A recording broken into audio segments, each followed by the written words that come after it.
Media बंधुओं, जैसा कि ये विदित है कि अब पुराने संसद भवन की विदाई हो चुकी है, जिसे आसानी से भुलाया नहीं जा सकता है। और वहाँ मुझे भी संसद के दोनों सदनों में जाने का मौका मिला है। ये मेरे लिए सौभाग्य की भी बात है। तो वहीं दूसरी तरफ आज से वहाँ नवनिर्मित संसद भवन की भी शुरुआत की जा रही है, जिसका हमारी पार्टी दिल से स्वागत करती है। और आज इस नए संसद भवन में केंद्र सरकार द्वारा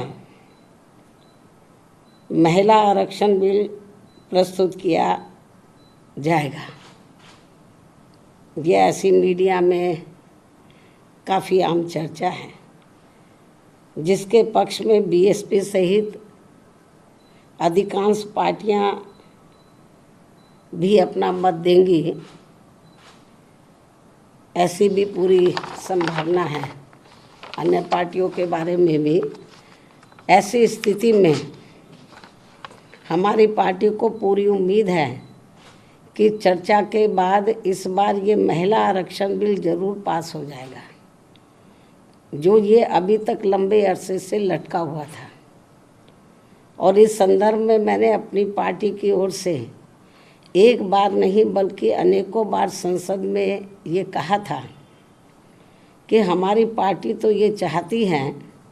कि देश की महिलाओं को लोकसभा व राज्य की विधानसभाओं में आरक्षण 33% देने की बजाय यदि उनके आबादी को भी ध्यान में रखकर 50% आरक्षण दिया जाता है, तो इसका भी हमारी पार्टी पूरे तय दिल से स्वागत करेगी। सरकार इसके बारे में भी जरूर सोच विचार करे। लेकिन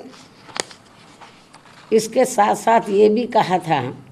कि महिलाओं को जो भी आरक्षण दिया जाता है, तो उसमें से एससी, एसटी व ओबीसी वर्गों की महिलाओं का आरक्षण का कोटा अलग से सुनिश्चित किया जाना चाहिए। अर्थात इन्हें यानी कि एससी व एसटी को अब तक मिल रहे कोटे में शामिल ना किया जाए, क्योंकि बात ये चल रही है कि जो पहले से एससी, एसटी को आरक्षण मिला हुआ है लोकसभा व विधानसभा में, जो भी इनको आरक्षण है, तो उसमें से इनको कोटा दिया जाए। तो इसके पक्षधर नहीं है हमारी पार्टी की। महिलाओं को उसके एससी, एसटी को जो रिजर्वेशन मिल रहा है लोकसभा और राज्य विधानसभाओं में, उसमें से इनको दिया जाए, ये ठीक नहीं है। उनका बना रहे, जो अब 33% दिया जा रहा, उसमें से इनकी व्यवस्था होनी चाहिए। अर्थात वरना इन वर्गों के साथ काफ़ी नाइंसाफ़ी होगी। और यदि ऐसा नहीं किया जाता है तो फिर इन सभी वर्गों की पिछड़ी महिलाओं को यहाँ सामान्य सीटों पर जल्दी से मौका नहीं मिल पाएगा, क्योंकि यहाँ जातिवादी पार्टियाँ शुरू से ही इन वर्गों को किसी भी क्षेत्र में आगे बढ़ते हुए देखना नहीं चाहती हैं। जबकि भारतीय संविधान के मूल निर्माता परम पूज्य बाबा साहब डॉक्टर भीमराव अंबेडकर ने इन वर्गों के पिछड़ेपन को दूर करने व इन्हें स्वाभिमान की जिंदगी बसर करने के लिए इन्हें सरकारी नौकरियों व राजनीति आदि में अलग से इसलिए आरक्षण देने की व्यवस्था की थी, क्योंकि इन वर्गों के लोग यहाँ सदियों से जातिवादी व्यवस्था के तहत शैक्षणिक, आर्थिक व सामाजिक क्षेत्र में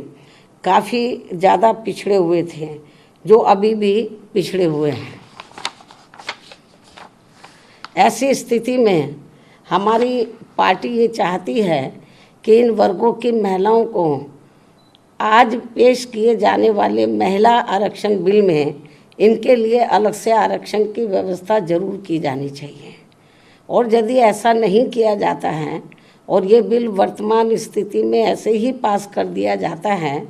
तो फिर हमारी पार्टी ये मानकर चलेगी कि इस मामले में भी बीजेपी व कांग्रेस पार्टी एंड कंपनी के लोगों की जातिवादी मानसिकता अभी तक भी नहीं बदली है और ये पार्टियां इन वर्गों को अभी भी पिछड़े हुए बनाए रखना चाहती हैं। इसके साथ ही ये भी सर्वविदित है कि इस बिल में इनकी सीटें निर्धारित करने को लेकर जो भी मापदंड तय किए जाएंगे तथा सीटें आदि जो भी बढ़ाई जाएंगी तो उसमें किसी भी प्रकार की राजनीति नहीं होनी चाहिए,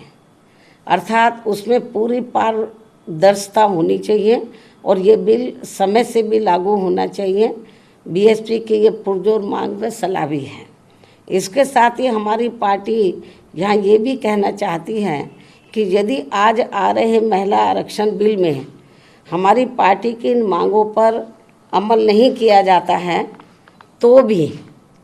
ऐसी स्थिति में हमारी पार्टी आज संसद में प्रस्तुत किए जाने वाले महिला आरक्षण बिल को फिर भी इसे समर्थन देगी व पास कराने में पूरी मदद करेगी, क्योंकि यहाँ सभी जाति व धर्मों की महिलाओं को हर मामले में पुरुषों की तुलना में अभी तक भी काफ़ी पिछड़ा बना के रखा गया है। अर्थात देश में सब समाज की महिलाओं की सुरक्षा, सम्मान व उनकी हालत में ज़रूरी सुधार लाने को लेकर बातें तो बहुत की जाती हैं, किंतु उन पर पूरी ईमानदारी व साफ नीयत से अमल करने की बजाय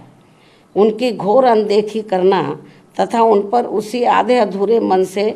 काम किया जाता है जैसा कि संविधान के मानवीय एवं कल्याणकारी उद्देश्यों के साथ ही पहले एससी व एसटी और अब ओबीसी समाज के आरक्षण को निष्क्रिय व निष्प्रभावी बनाने का खिलवाड़ लगातार किया जा रहा है